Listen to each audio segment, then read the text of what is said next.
prática normal, bastante satisfatória, todo mundo devia experimentar, tem uma forma correta de fazer, tudo isso. Todos os sites pornográficos têm contos pornográficos de que essa é uma experiência extraordinária.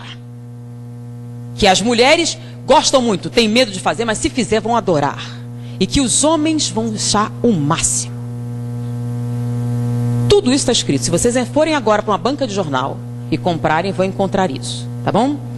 Eu, como disse para vocês, trabalhei durante um tempo numa enfermaria de pacientes terminais do vírus da AIDS. Tá? Era o Hospital Gafreguinli, aquele onde morreu o Cazuza. E a enfermaria era a 10ª enfermaria do Gafreguinli, que foi justamente aquela patrocinada por ele. Na época, naquela enfermaria haviam 20 pacientes. Todos eram homossexuais. E quando a gente termina a clínica médica, a gente tem que fazer uma monografia para a conclusão do curso. E como todos os pacientes tinham AIDS, nós escolhemos a AIDS para escrever. Quais as doenças oportunistas que acontecem com o vírus da AIDS? Naquela época não havia o coquetel, o número de doenças oportunistas era muito maior do que era hoje. Então nós pegamos todos os prontuários dos 20 pacientes e pegamos também 100 prontuários de pacientes anteriores. E fizemos a listagem estatísticas das doenças. Em primeiro lugar estava endocardite bacteriana. Todos os 120 pacientes que nós escolhemos eram portadores de endocardite bacteriana. Era a colonização das válvulas cardíacas por bactérias. Então nós colocamos, primeiro da lista, endocardite bacteriana. Segundo lugar, aí tinha pneumociste carini, tinha tuberculose, tinha um monte, aí a gente ficou colocando. Quando a gente foi apresentar para o professor, ele pegou assim, peraí, tá errado. Aí ele riscou de bacteriana. Eu fiquei, mas por quê? Todos... Aí eu falei, eu fui lá, todos tinham. Aí eu fui no outra enfermaria. Todos eles tinham endocardite bacteriana. Poxa, todo aidético tem endocardite bacteriana. É uma doença que vem com a AIDS. Aí eu voltei lá.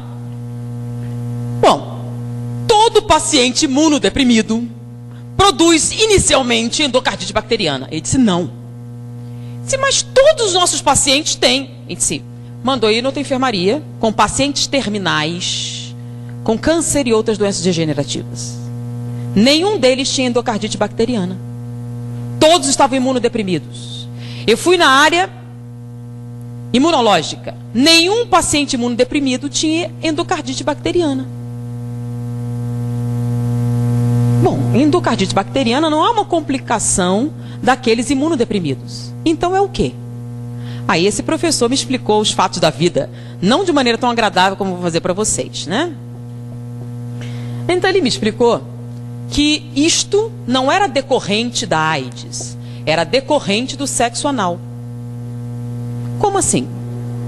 Eu não entendi, ele teve que me explicar e não foi muito agradável.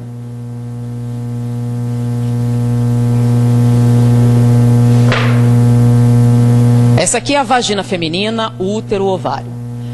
Aqui é o aparelho digestório. Boca, esôfago, estômago, intestino delgado, intestino grosso. Reto e esfíncter. Tá? A única coisa que eles têm em comum é serem cavidades, tá bom? Então essa cavidade aqui faz parte da função sexual. É um órgão sexual. Ele foi criado para quê? Para o ato sexual. Ele foi projetado para isso. E esse aqui faz parte do aparelho digestivo ou digestório. Ele foi projetado com o objetivo de absorção de alimentos. Ele não foi projetado como objeto sexual. Então, quando eu fiz aqui o aumento, o que é que vocês encontraram? 16 camadas celulares, 7 camadas musculares, células caliciformes que produzem muco aquoso.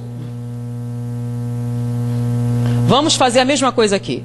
Microscópio, vamos aumentar. Vocês que estão na escola estudando o aparelho, o corpo humano, quantas camadas celulares eu tenho no tubo digestivo?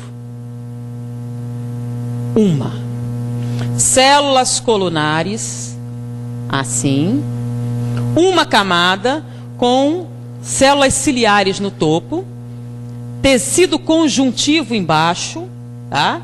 E aqui o plexo esplênico, que são aquelas veias que carregam tudo para a veia cava e distribuem para o coração, tá?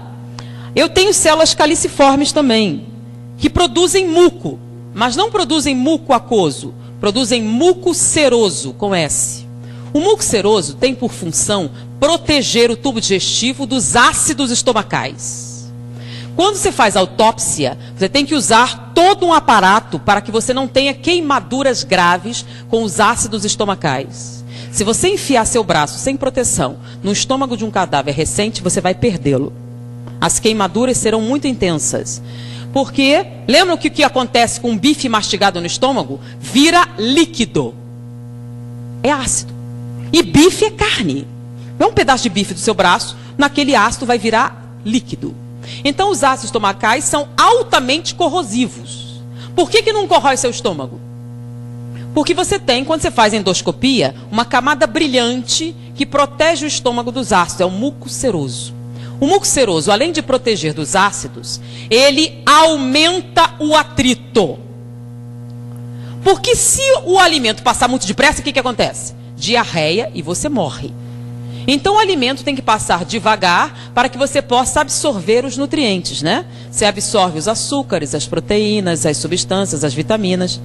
Então o muco seroso aumenta o atrito, enquanto o muco aquoso diminui o atrito. 16 camadas celulares, uma camada celular. Aqui em volta eu tenho só uma camada muscular, que dá a volta, que é a que faz os movimentos peristálticos. Só uma, precisa de mais? Não. É uma camada que empurra o bolo alimentar ao longo do tubo digestivo. E no final você tem um esfíncter, que é um nervo, que serve o quê? Para reter as fezes. Só isso. Não tem outra função. Ele relaxa, você libera.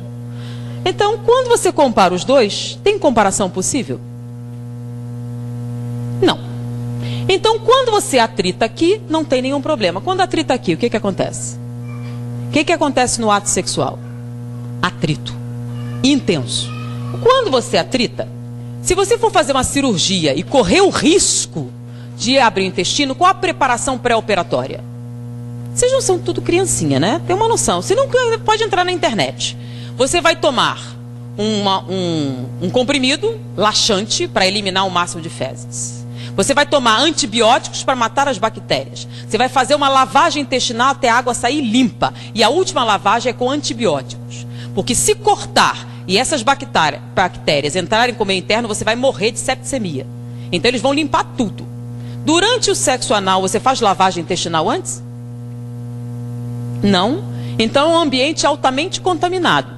Quando você fizer atrito, só tem uma camada celular. Você vai romper e vai sangrar. Com a ruptura e o sangramento, o que você vai jogar aqui? As bactérias presentes nessa luz, que são Escherichia coli, se você tiver sorte. E outras mais patogênicas, se você não tiver. Em volta daqui, nós temos linfonodos. São aqueles famosos da AIDS, né? Esses linfonodos, quando vêm essas bactérias, aumentam de tamanho. Aí você começa a ter uma granulação. Daí a incidência maior durante daqueles que têm hemorroidas, crescimento e dilatação de muitas veias da região e dificuldades gerais nessa musculatura. Essa ruptura constante faz com que essas bactérias superem a ação dos linfonodos e caiam na corrente sanguínea. O que tem que ir logo atrás do intestino?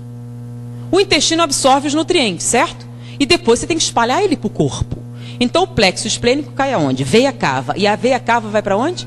Direto para o coração. Então essas bactérias das fezes caem no coração e colonizam as válvulas cardíacas, provocando endocardite bacteriana. Então não é a AIDS que provoca endocardite bacteriana, é a prática do sexo anal. Isso só acontece com homossexuais? Não. Com heterossexuais também, que pratiquem o sexo anal, a probabilidade de endocardite bacteriana se torna proporcionalmente aumentada de acordo com o nível de prática. Com os homossexuais a incidência é maior porque é a única prática sexual, tá? Então a incidência é bem maior. Por isso todo todos os pacientes homossexuais tenham endocardite bacteriana. Com a AIDS, a endocardite evoluía para pericardite e nós tínhamos que fazer punção pericárdia, tirar o líquido inflamatório do coração. Senão eles morreriam por asfixia, por contrição cardíaca. Além disso, é muito comum a insuficiência cardíaca entre homossexuais mais idosos, que a incidência chega a 68%, diferente da população normal, que é de 8%.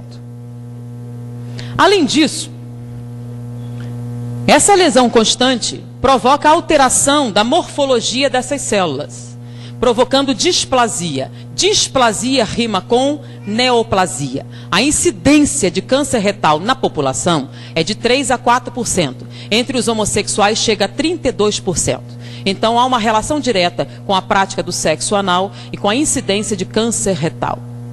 Além disso, a mulher não tem terminais nervosos de sensibilidade nesta área. Então ela não sente absolutamente nada com a prática do sexo anal, a não ser o sofrimento físico, a dor, a não ser que ela compre anestésicos, que são medicações inibitórias da sensibilidade para a prática do sexo anal, e compre lubrificantes artificiais para neutralizar o muco seroso e permitir que esse acesso faça com mínimas lesões.